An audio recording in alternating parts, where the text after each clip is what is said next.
So toilet training. You want to start out with a box with plenty of room for hay and plenty of room for them to do their business. So I'd say about a half-half ratio, half hay and half litter. So I use this particular litter, and all you do is just get your scoop. Sorry, this is trying to do everything with one hand here. Get your scoop. You can buy these at supermarkets. They're just, I think they're sold as food scoops, not really poop scoops. So you just go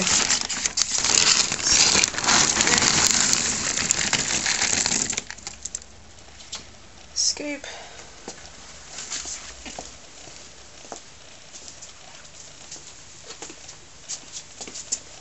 and then pour.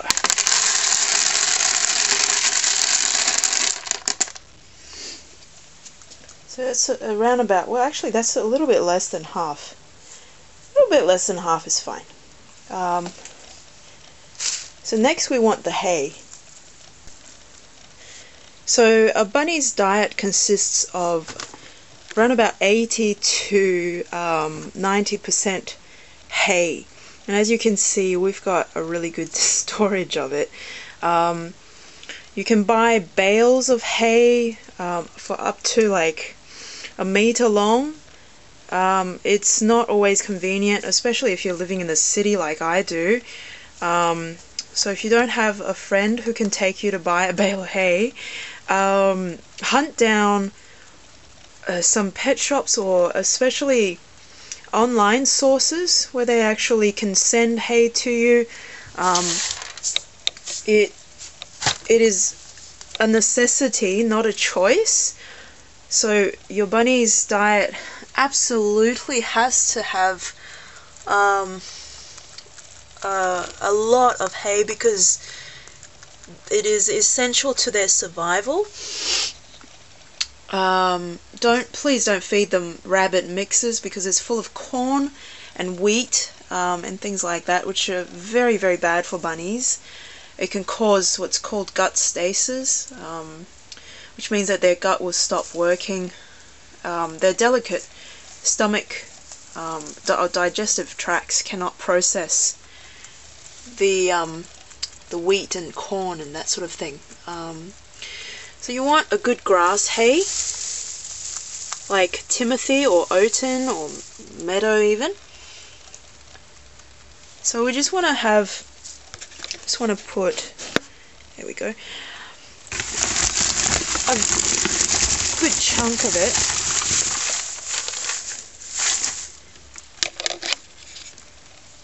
into the litter box. Oh, it's starting to run out, I think. So like about this much. So I sometimes give them a little bit of variety and give them different types of hay. Like I've got two types of oaten hay here. So one is from Torwood Farm,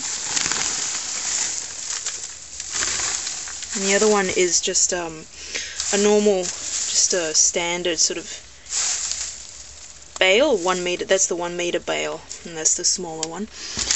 And I'll give them also their favourite, meadow hay.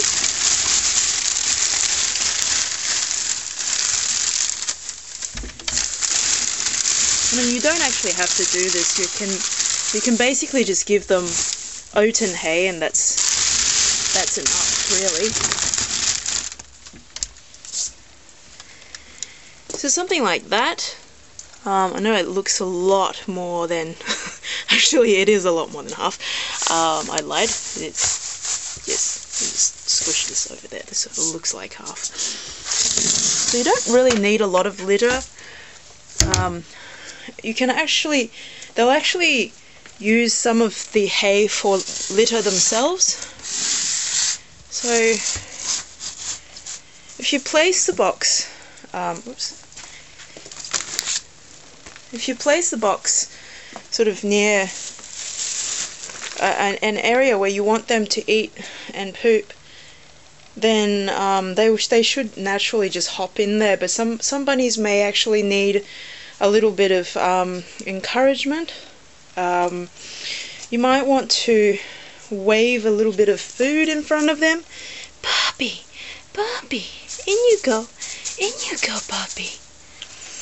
You might want to share a few words of encouragement. In you go, Bobby, in you go. You're a good boy. You're a good boy. Smile for the camera. And if you can sort of convince them to go into the litter box, which you shouldn't really need to do because that's where their main food source is, they will do their business there because bunnies will eat where they poop and poop where they eat. So they should do that naturally. And the most important point also is to desex your bunnies. So Luna is a desexed bunny, or spayed bunny, and Bobby is a desexed or neutered bunny. The reason for this is because a lot of them develop cancer of the reproductive system if they don't get desexed. If you think about it, in the wild, bunnies only live around about, I don't know, 2 years or something. But in captivity, if you look after them really well, they can live up to like 10 to 15 years, I've heard.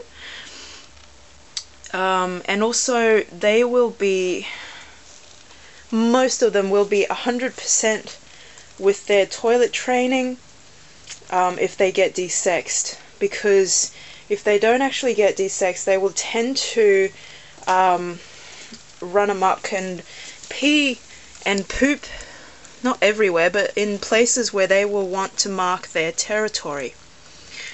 So it's a territorial thing. It's not because your bunny's trying to piss you off. Oh God, can I say that? Sorry.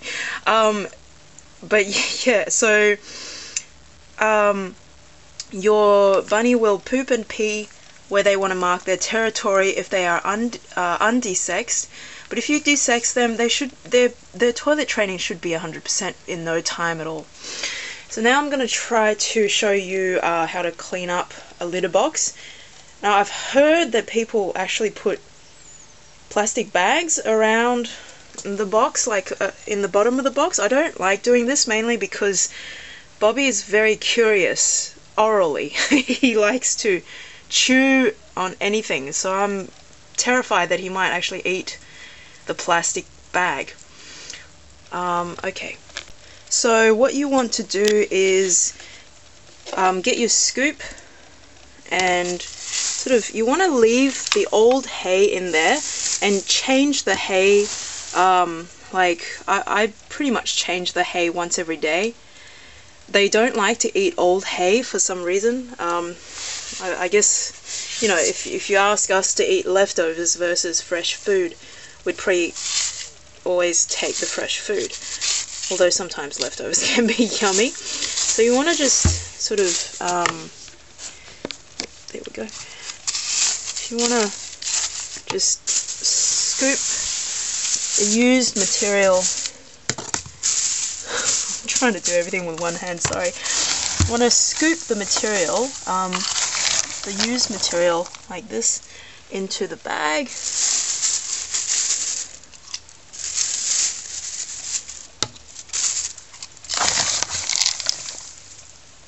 And just take away the hay that's been peed on, or the hay that's been soiled on.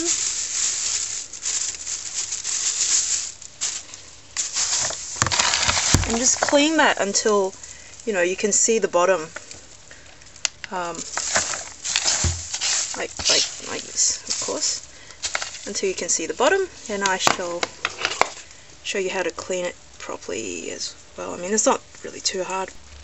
And just get rid of the bag like so. And once you've cleaned up the soiled bits, you want to just save some of the unsoiled bits for the next litter. So you can use the unsoiled bits as their litter. And once you've got it cleaned like this, we're going to just rinse it. So take it into whatever source of water you have and rinse this thoroughly.